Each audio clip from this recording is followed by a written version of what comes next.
notice that most armoires or linen presses are too big for today's rooms to fit in there and look just right?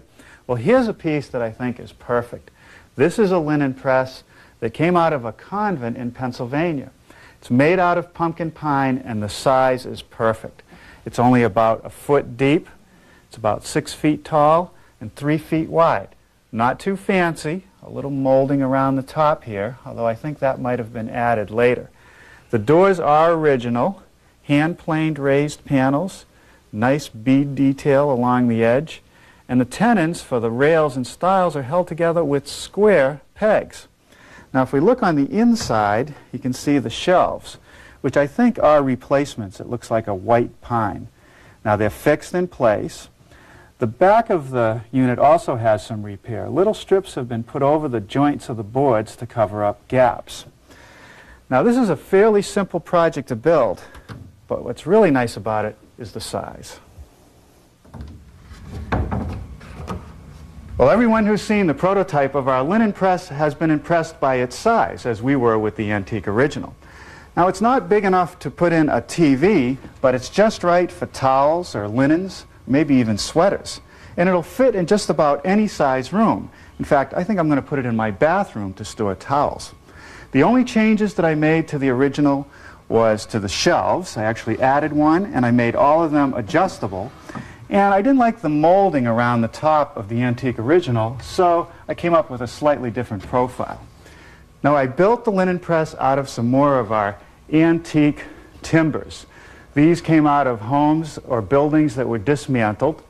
We bring them here to the shop. I take all the nails out of them, cut away the material that's not good, run it through my surface planer.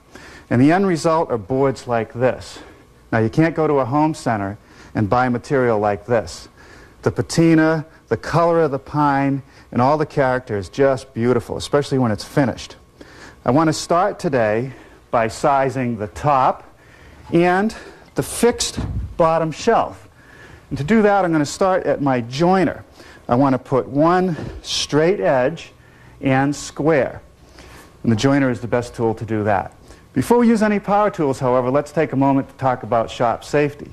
Be sure to read, understand, and follow all the safety rules that come with your power tools.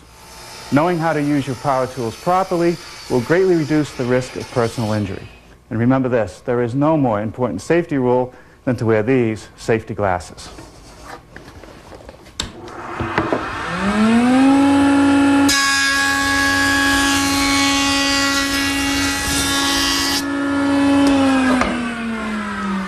Now I place the jointed edge against my rip fence, which I've set to be a 32nd of an inch wider than the finished width that I need, so I can make one cleaning pass back at the joint.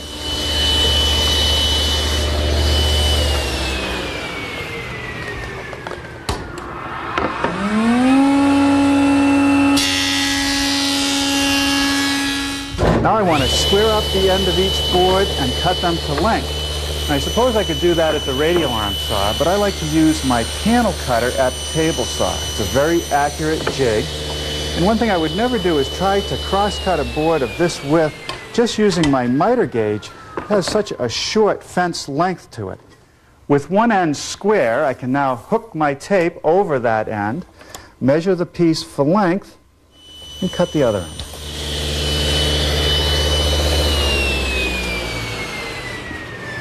Now I'll size the side panels exactly the same way. Next I need to mill a dado in each side panel to receive the fixed shelf at the bottom. To do that, I'm going to use my stacked dado head cutter, which is set up for 3/4 of an inch width and a 1/4 inch depth. Now because this is a wide board, I'm able to guide it through the cutter just using my rip fence. Any narrower and it might be dangerous. The key is to keep your eye along the intersection of the fence and the board, making sure it doesn't move. That would be unsafe. Now I've just set the table saw up to mill a rabbet. The same head cutter is in here. It's been raised to 3/8 of an inch. I've installed a sacrificial fence because I actually have to slide the fence over the blade a bit to create the rabbet. Let me show you what the rabbet is for. Along each side panel there's a rabbet so that the backboards will be slightly recessed and they won't show through the edges. If you take a look at the prototype, you'll see that there's a cutout at the bottom of the side panel, and that creates these small legs. I've laid out the panel, and I'm going to actually just use a handheld jigsaw to make the cut. Now it appears that the front edge here is a little bit narrow, but once the face frame has been added, both legs will be equal.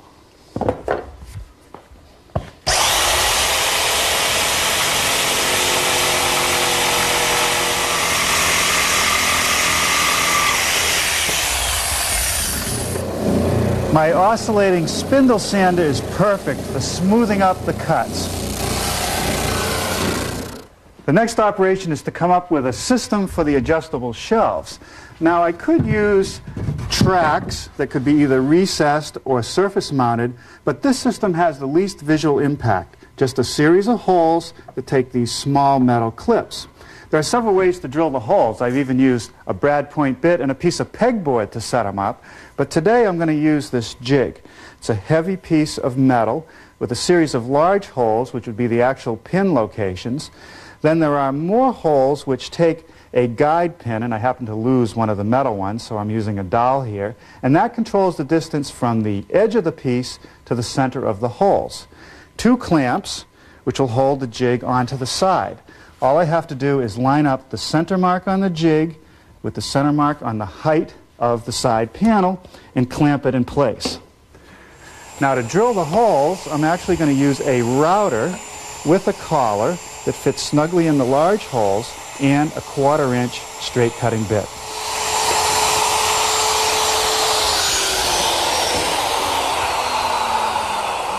Okay, well that works great.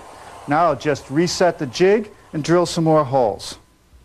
Now I'm ready to set up the other column of holes, and for that I have to change the pin location because there's no rabbet along the front edge of the piece.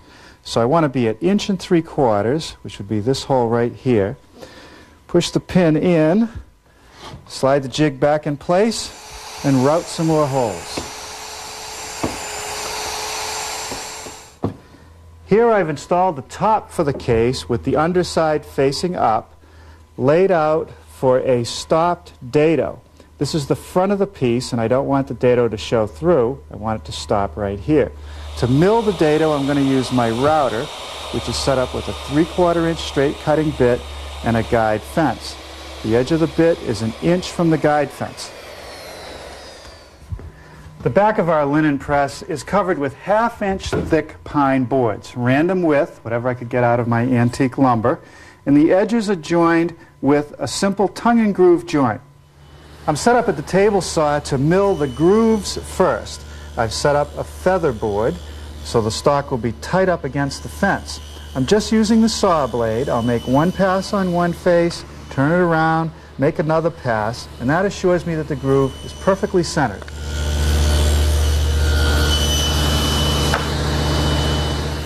To mill the tongue down the edge of each board, I've set up my stacked dado head cutter with the 2 outside blades, which gives me a 1/4 inch.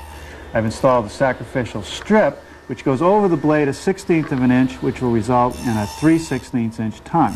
The feather board will keep the stock tight to the table as I run it through. Well, now we're ready for a little assembly. Some glue in the dados, and I'll install the piece and blind nail them to secure them while the glue sets.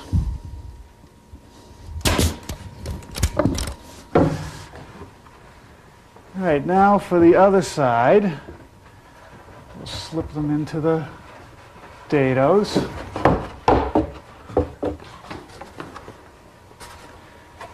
All right. And I just want to tap it flush on the front. Now this method of nailing, blind nailing, where I angle the nail up through the shelf, it actually passes through the shelf, the dado, and into the other side of the side piece.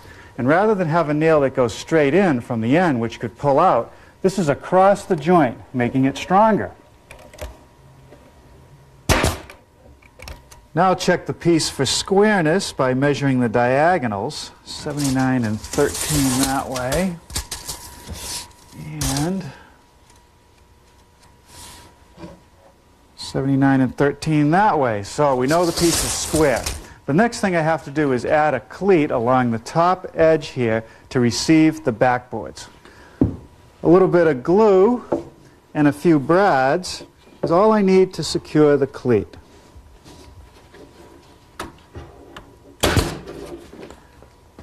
The backboards are set in place dry, no glue. I want them to be able to expand and contract. The tongue and groove joint will keep them together. Just a couple brads on each end will take care of each board. Okay, the last board. Usually the toughest one to get in. Work it in there. All right, now just pry it up against the other one. Nail it in place. Here's another cleat, and this will actually back up the face frame rail. The face frame is made up of 3 pieces, a top rail and 2 stiles that are about 3 inches wide, and at the bottom there's a decorative cut that matches the sides. I've cut my stiles to length, laid out the cut. That's the first step.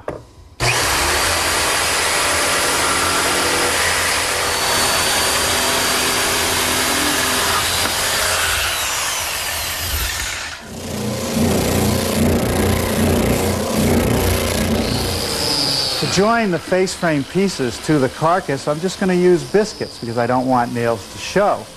But number 20 biscuit every 8 inches does a great job.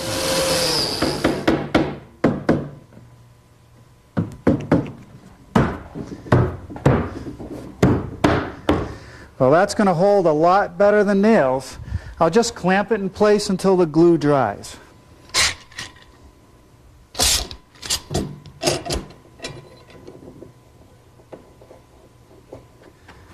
Face frame rail just gets set in place with a little bit of glue, and I can use nails here because they'll be concealed by the molding later.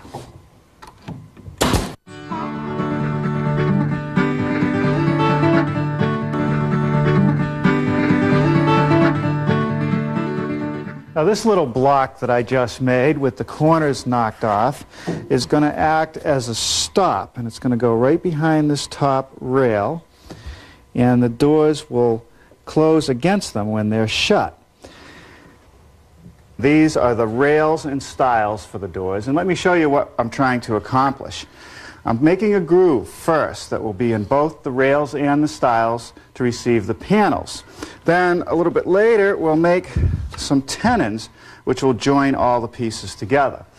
To make the groove, I've set up my 1/4-inch dado cutter, and I've set the fence so that it's centered as close as possible on the board. I've installed a feather board to keep it tight against the fence.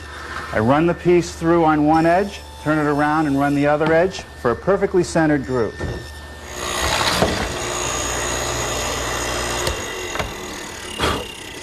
In each stile there are 3 mortises, like this one in the sample, to receive the tenons from the rails. They simply slide into each mortise. Now to make the mortise, I'm using my stationary dedicated mortiser with a 1/4-inch chisel, making mortises that are 1 7/8 inches deep. What I've been doing here is setting up to make the tenons on the rails, and this is my sample. The first cut is this shoulder cut on each face, and I've set up the rip fence to give me the exact distance that I want. Now, as long as the blanks that I'm using for the rails have perfectly square ends, when I run the piece through, which is parallel to the saw blade, we'll have a square shoulder cut. The next cut that I want to make is this one right here to form the haunch in the tenon. And that's necessary because when the pieces are slipped together, we need a little bit left on the tenon to fill the gap of the groove. To do that, I've raised the blade to 1 inch, moved the fence 3/8 of an inch closer. Now the side that gets the haunch is the side opposite the groove on the top and bottom rails. The bandsaw completes the notch. To complete the tenons, I want to make the cheek cuts. which are made by passing it along the saw in that manner. Now, I wouldn't want to do those with anything else but this jig. The clamp holds the piece securely in place and safely as I push it through the saw. And this little knob right here is a micro adjustment knob, which allows me to move the jig back and forth until I get the tenon just the right thickness to fit in that mortise.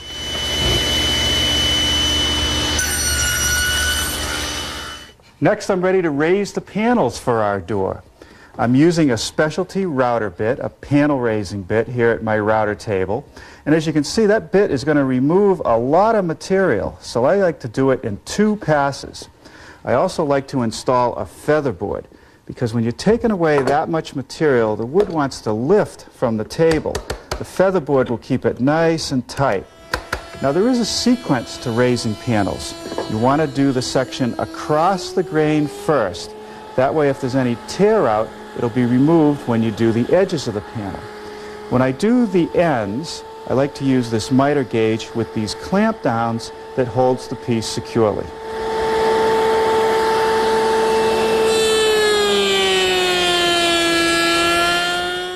With the first pass made on all the panels, I can raise the bit slightly, run a sample to make sure I have the exact profile I want, and complete the panels. Let's check the fit. That's good. We'll run the panels. I've taken the trouble to dry fit all the pieces together. For the doors, the idea is to make sure everything fits okay and to mark the pieces for the next few steps. First, I want to make rabbets in the 2 rails that meet at the center of the door. On the left-hand door, I want the rabbet to be along this front corner, and on the right-hand door, I want it to be on the back corner. Here at the router table, I've set up a 3/8 inch rabbeting bit. And once again, I want to install a feather board to make sure that the stile stays tight against the router table. The last thing that I have to do to the door parts before I can assemble them is mill this bead. There's one on this edge, one at the overlap, and one on this edge. And I do that because it's just a nice detail. So over here at the router station, I've set up a beading bit. Let me show you what one of those looks like. There's a series of different diameters, and this is the profile of each bit. The one I've installed is a 5/16 inch diameter. I've also installed a couple feather boards. I want to make sure that the stock stays tight against the fence and that it's tight against the table, because if it moves as I run the piece through, it'll ruin the bead.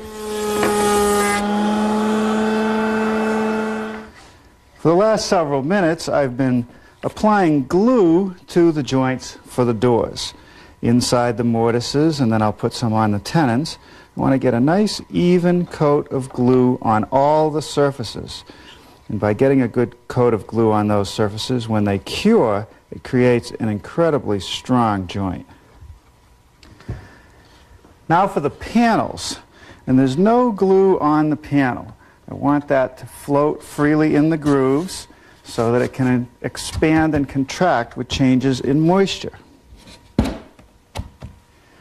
Okay, now we can put the other stile on and clamp it up.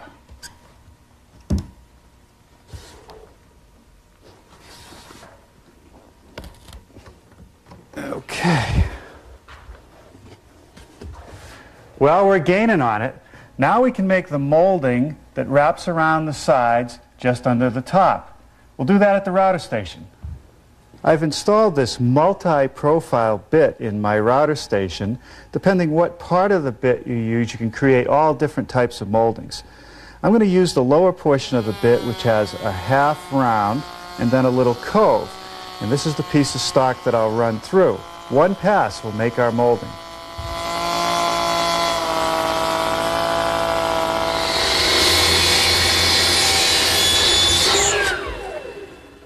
I like to put a little glue on the miter joint, and I'm just using some 1¼ inch brads to hold it in place. Now I've set the doors in the cabinet with a spacer in the middle and a wedge at each corner to make sure they're perfectly positioned so I can mortise for these hinges, which are a little unusual. They're a drop pin hinge, and the shape would be very difficult to mortise except for the fact that the hinges come from the same people who make a plate joiner, and they've matched the radius of the hinge to the radius of the cutter head.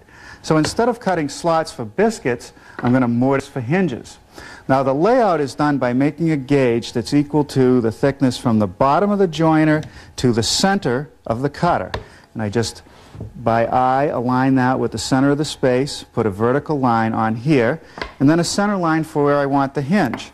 To make the mortise, I just line up the plate joiner with its center line and the bottom of the plate even with the vertical line. In one pass, we'll mortise both the door and the stile. Watch. The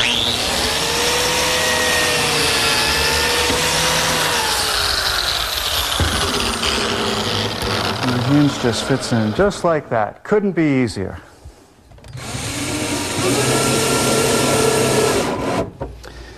Boy, that's fast and nice and flush. Wait till you see how nicely these fit.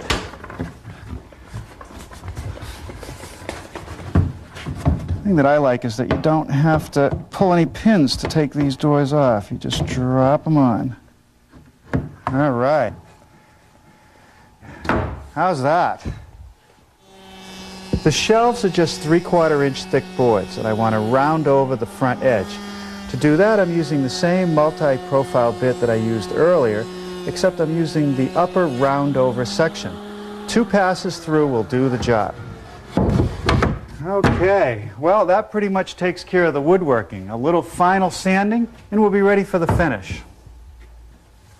We find that a lot of the color that comes out in this piece is from the old pine that we're using.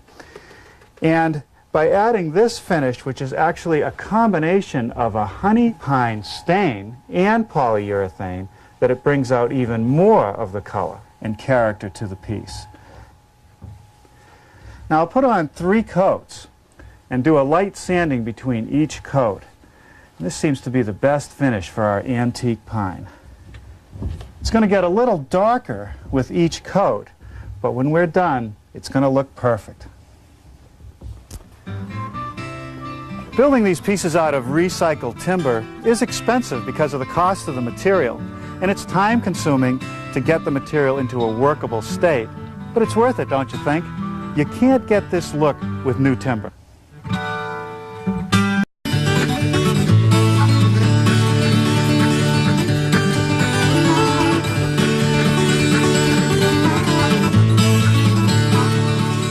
Notice that most armoires or linen presses are too big for today's rooms to fit in there and look just right. Well, here's a piece that I think is perfect. This is a linen press that came out of a convent in Pennsylvania. It's made out of pumpkin pine and the size is perfect. It's only about 1 foot deep. It's about 6 feet tall. And that I made to the original was to the shelves. I actually added one and I made all of them adjustable. And I didn't like the molding around the top of the antique original, so I came up with a slightly different profile. Now I built the linen press out of some more of our antique timbers. These came out of homes or buildings that were dismantled. We bring them here to the shop. I take all the nails out of them, cut away the material that's not good, run it through my surface planer. And the end result are boards like this. Now you can't joints of the boards to cover up gaps. Now this is a fairly simple project to build, but what's really nice about it is the size.